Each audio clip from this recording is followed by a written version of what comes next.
Hey, just start. Um, I was just ever since I started doing this, struggling to sleep. I've got friends and family over there, you know, in China, and it's popping up other places. Yeah. Okay. Um, let's keep talking about this. Yeah. Public health. Okay. So yeah, again, somewhere I've had some experience in. Not that it went great, but we tried. Yeah. Anyway, so yeah, we got Verity et al. Doing this is a doctor based in doing at STI clinics in London near Charing Cross, and they're doing good work. Like it's important. And Their public health work reports higher incidences of infection both among sex workers and individuals with cybernetic implants. So you've got, like, and they've done their stats pretty good here. So they've pulled apart all the bits. So which is, like you read the other medical stuff, and it's just the statistics are just garbage. Epidemiology. It's a higher standard, yeah. Ecology, epidemiology, right? Anyway, so we've got both independently being a sex worker means you're more likely to get infected. Having cybernetic implants mean you're more likely to get infected. But then sex workers with cybernetic implants, it was multiplicative. Yeah, so it's not just you've got this much probability and this much probability. If you've got both, it's more, right? It's multiplied. Okay, so but also severity. So they're not just talking about incidence. They also developed a metric,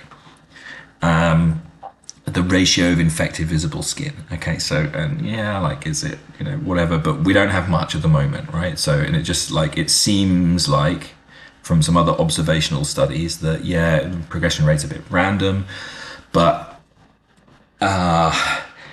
it's God, it's really bothering me. Um, I had one of those WeChat payment chips put in, right? Like that's really, it's just healing, right? It's just healing, right? It's just fucking itchy. Um, anyway, so I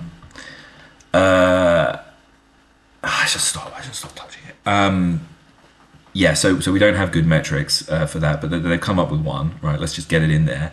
And so the ratio of visible infected skin or metallic components, right? So they're both, right? So which I think is good. Like they've thought about it, they've done it quite well.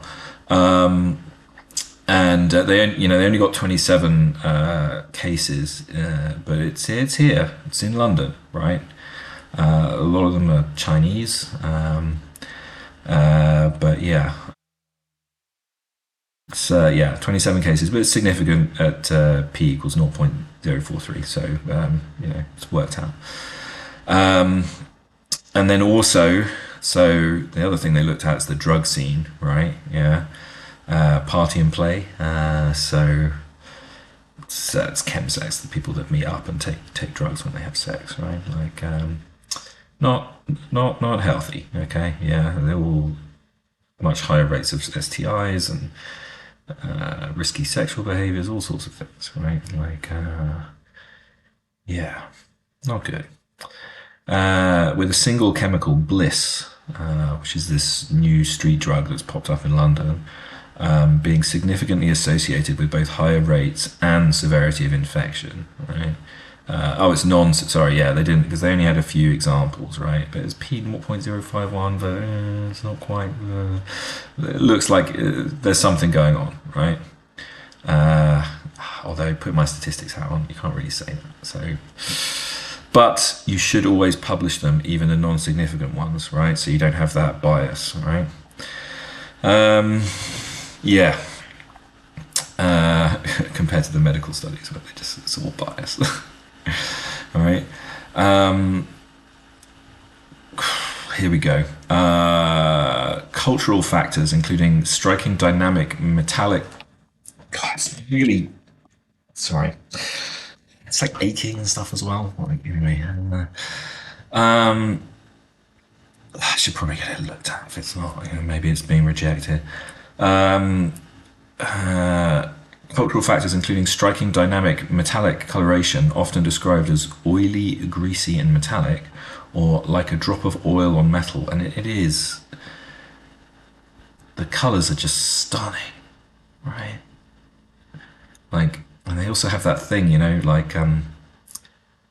like looking in a magic eye. I saw a girl, when she had it on, it was like coming up on her face, and you know, she was gorgeous as well.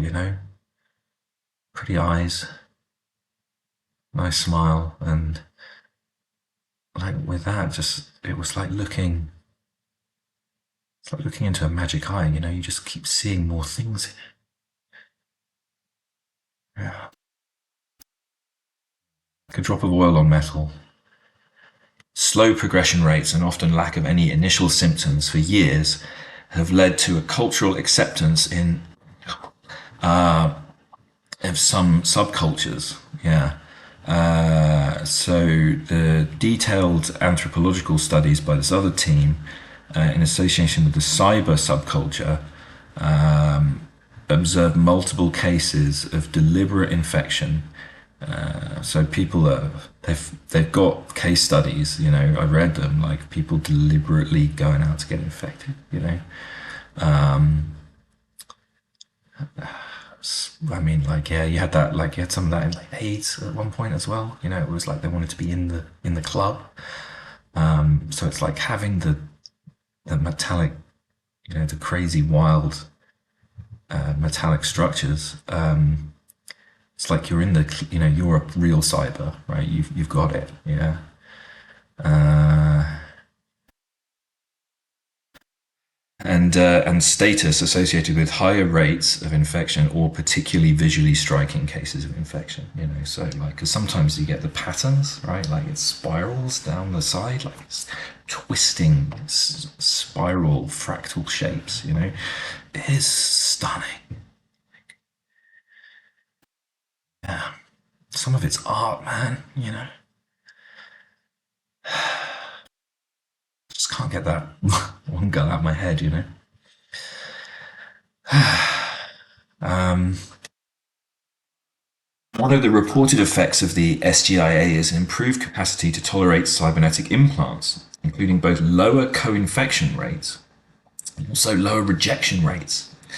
So this is all self-reported stuff. Like we don't have it yet, and yeah, like no causal mechanism for the reduction in inflammation and co-infection can yet be determined. So, they can't. They haven't worked that out yet. It's really, yeah. Okay.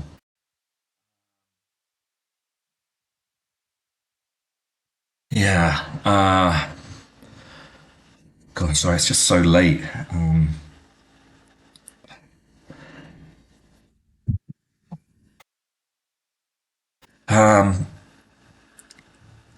Yeah, so they also surveyed infected individuals. This anthropological study and this team that's doing this.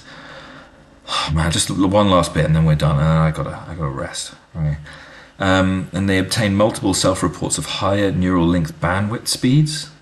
Yeah, people with neural uplinks. Uh, that's going faster, right? Um, I think my friend CJ said she was going to get one of those. I haven't heard from her in a while. Anyway, so lower rates of neural uplink destabilization and reduced decoupling rates. Um, Lab studies by who's this? No, I don't know those guys. Seem to support this with infected hardware showing significantly lower data latency compared to control. So that is confirmed. So they've put it. They've got just infected machinery. With the agent on it, so formed the metallic structures, And yeah, it's God, just fucking so I'm losing track now. I'm just not sleeping well, you know. I need to cut back on the caffeine, I think. Yeah, and then rates. Oh, this is a fun one as well. So I think they just don't have enough data here. So rates of spasmodic involuntary computational disorder, which is like, I don't know if you've seen this, but like the cybers, especially the ones with the neural stuff, or they've got, they've done like mental hacking. So they've got code that's it's directly interacting with their minds, so they're working, they're literally like run emotions, so they're doing stuff to control their brains, right, their thoughts and their feelings, right. They get this thing called glitching, where they're just suddenly like, they like spaz out. It's like I can't do it, like 'cause it's like they have this like little mechanical tick, and sometimes it's just minor, like it's just like it's like almost like a little like eye twitch thing. Sometimes it can be quite big, right? And yeah, and it's where they're literally, it's like their code in their brain is bugging out. It's terrifying. Like I don't know how people, yeah, people do that, right? Um, anyway, so yeah, this glitching, as it's widely known, appeared similar. But if you dig into the numbers, so I went and had a look at this paper, right? Like they only had 33, it's just about over 30. N equals 30. We got it, guys, They only had 33 participants. And it was just slightly, but that actually was trending towards higher in infected individuals. So glitching, emotional destabilization events seem to be higher. So yeah, it's like it looks like it's making the uplinks load, but it's causing emotional issues, and it's so weird. It's the weirdest thing. Um, anyway, yeah. Okay, one more. Let's get up to the conclusion, and then I'll hopefully finally I can rest.